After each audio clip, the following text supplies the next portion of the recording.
Lithium Universe Limited, ASX LU7, is a progressive technology company in the mineral space and more recently branching into other renewable activities. And joining me right now is Executive Chairman Mr. Iggy Tan. Hello, Iggy.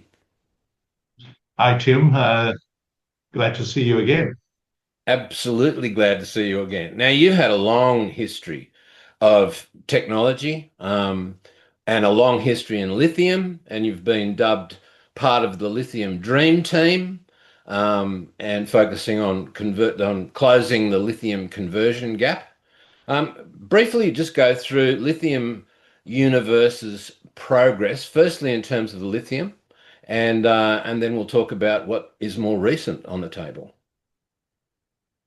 Our vision is to close the lithium conversion gap in North America. As you know, a lot of lithium conversion technology is based in China, and the North American market has a lot of resource and also downstream requirements for battery plants. But the experience is very limited in lithium conversion technology. When we entered the market, again, we saw that was a need. And essentially, there's been quite a few failures in Australia for lithium conversion. And these are essentially lithium companies that have failed to build these conversion plants. So our idea was that we actually built one very successfully for Galaxy Resources nearly 15, 20 years ago. And essentially, we are copying and pasting that same technology. So same flow sheet, same equipment, and even some same suppliers. And we're building this in Quebec in Canada. So we have completed a PFS as well as a DFS. We have land secured in Bécancour in Quebec. We have agreements with various partners, and we're in the process of securing spodumene offtake for the refinery for the first 10 years of operation. And we also have commenced discussion with interested OEMs that require the battery grade lithium carbonate. So we've got the lithium project in a great spot. We had a counter-cyclical strategy where we said we need to develop the lithium project when the price is down, because we believe that when the price recovers, it will recover very strongly. And the lithium companies that progress with their development during this period will shoot out of the blocks and really benefit from this price recovery. So essentially, we've got all that in place, and there was an opportunity of looking at a solar recycling project that came up. Before we talk about the solar recycling project, let's just keep on the lithium for a second. Now, as part of the Critical Minerals Act, the US are very concerned about the sourcing of their critical minerals.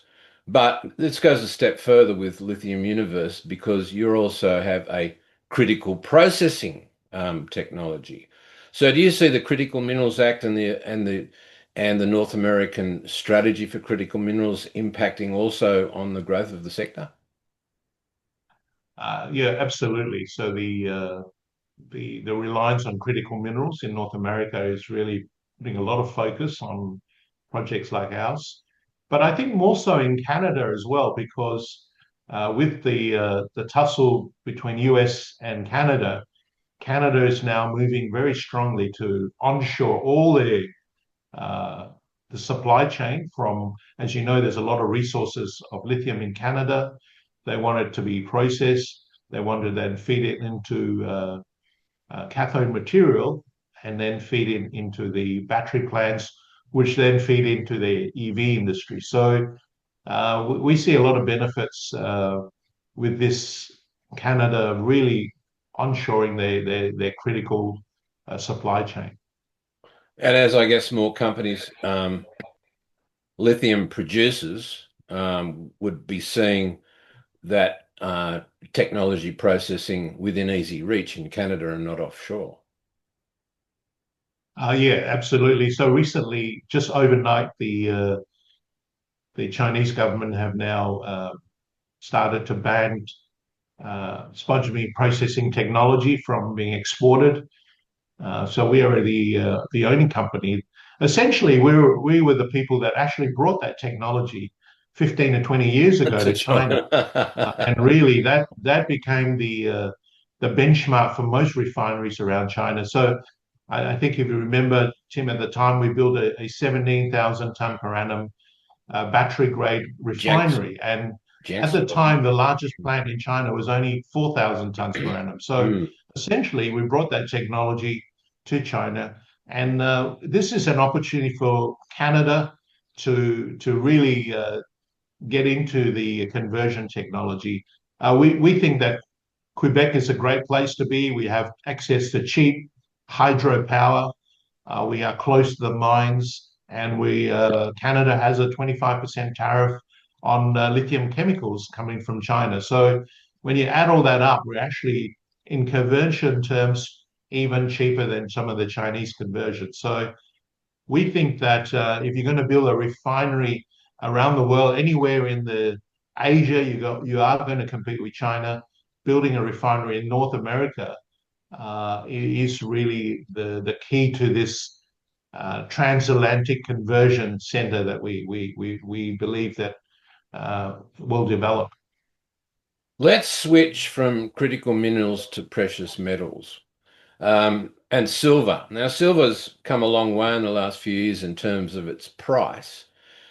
And as I understand, you've licensed to acquire some technology from Macquarie University that uses microwaves to separate the laminations on photovoltaic cells, thereby enabling the extraction of silver from PV cells. Can you please tell us about this latest development? Yeah, Tim. So there's about 20 grams of silver in each solar's panel. And that's equivalent to today's price of about 36 Australian dollars worth of silver in every solar panel. And what we do today, Tim, is we discard that to landfills. So Australia is expected to accumulate 1 million tons of solar panels in landfills. In the world, about 80 million tons of solar panels will accumulate in landfills. And we had the opportunity to acquire this technology that was developed by Macquarie University.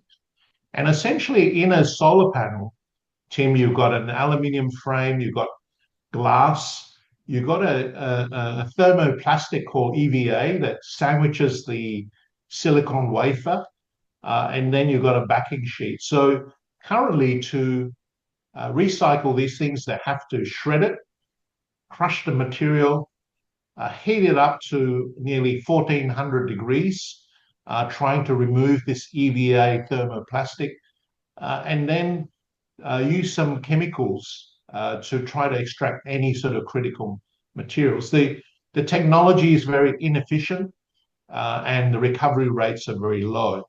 The Macquarie technology essentially uses microwave heating technology. So it's just like your microwave in your kitchen.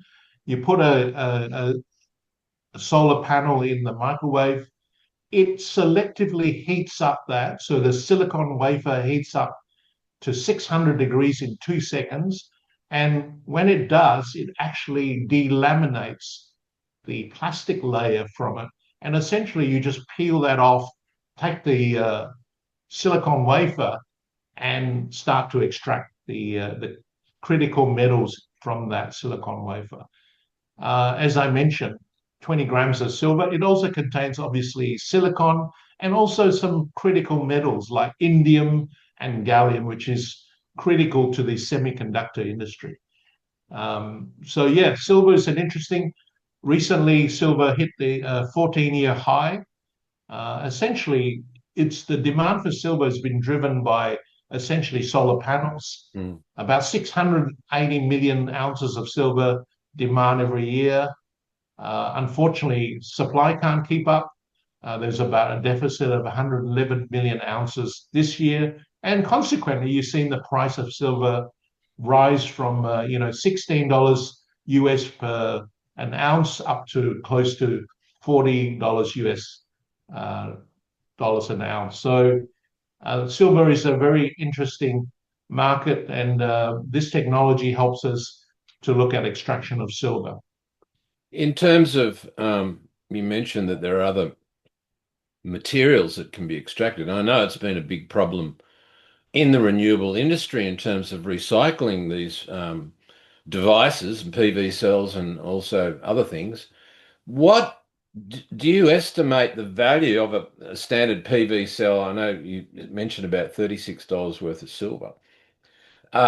Is there numbers on the other materials such as indium and gallium and also the aluminium frame? Because the conventional way of recycling a PV cell is crushing it all up. And of course, you Yeah. get contaminants all through, and it's much more difficult to separate if you can separate off the parts individually. So, getting back to the question, $36 worth of silver, what would be the value per PV cell in terms of its recovery of valuable parts? Yeah, we haven't fully estimated the value. We know there's a lot of value in those critical metals like indium and gallium. We for now concentrating on silver extraction. The university have some silver extraction technology that we will acquire. So our main focus is the 80-20 rule. Let's work on the most amount of critical metals and the most values, which is silver. Our job is to get this technology into piloting and then commercial application. So as you know, our team have a lot of experience in chemical engineering or critical metals extraction. And with the team at Macquarie University, we are very confident that we can start to progress this into commercialization. So very exciting technology, and that's our first step, silver extraction. But we'll look at indium and gallium down the track. A brand new company, basically, Lithium Universe, covering Well, what? we are still bullish on lithium, and we are in a good position when the lithium recovery happens. We will benefit from that. But meanwhile, we are looking at this very exciting technology as well. Yeah, you're at the gate for when the producers of the lithium start to come good with their promises. I've been speaking with the executive chairman for Lithium Universe on the ASX LU7 and the OTC markets LUSVF, LUVSF, I'm sorry. And thank you very much, Iggy, for talking to us today. Thanks for having me, Tim.